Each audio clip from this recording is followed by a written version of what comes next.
All right. First off, just want to apologize for the format of this video. I'm actually in a hotel room right now. I've been out of town for work all weekend and all of this week, so this will just be a very rough draft of my first video.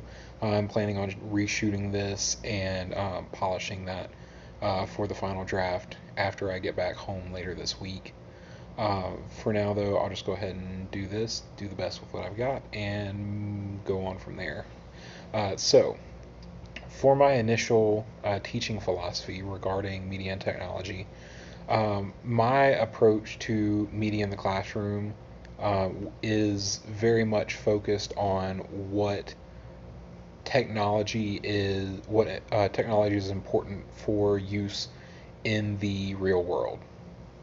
And by that, I mean, as students from my classroom of middle schoolers who are just learning the basics of algebra, geometry, um, statistics that are going to go on to have potential future careers in further higher level math courses, both in school and then also in careers, whether that be civil or mechanical engineering, um, statisticians, anybody that is going to be using math in their in their job later on in their career in the real world. So going from there with my approach being very grounded in in the real world and what that's going to be like for those students later on. My approach to media is um, to help them use media in the classroom in the same way that they might use media and technology in that real world setting once they get into um, their careers. So, for an example, just because my background is actually in engineering, I'd like to use engineering as an example. Um,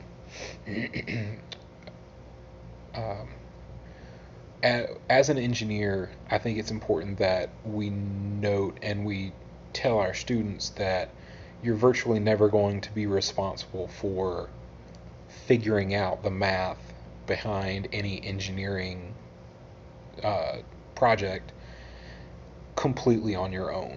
A lot of times we approach students, especially in a math classroom, that they need to know and understand and do all of their math work completely unaided by themselves.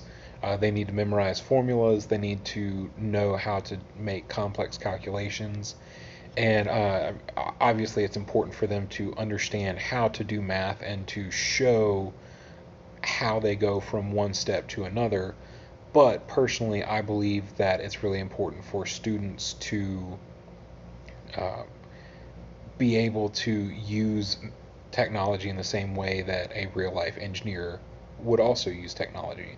So, in that example, an engineer, say, is a civil engineer building a bridge, is never going to take measurements and complete all the calculations completely on his own, unaided by any tools or other media, any um, research sources, or any other technology used to make calculations.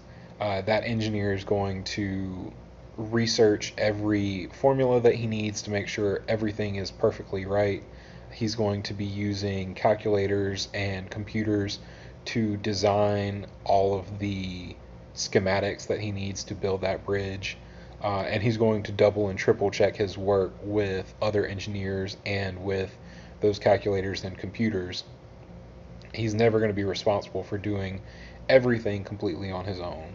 So, to that end, my philosophy of media and technology in the classroom coming into this course is very much focused on helping students to understand how that technology would be used in a real world setting and to show them that you don't have to know and be able to do every single thing in your head on your own without any help, completely unaided, but to show them how you might use those technology aids in the real world and to help them understand and use them in the classroom.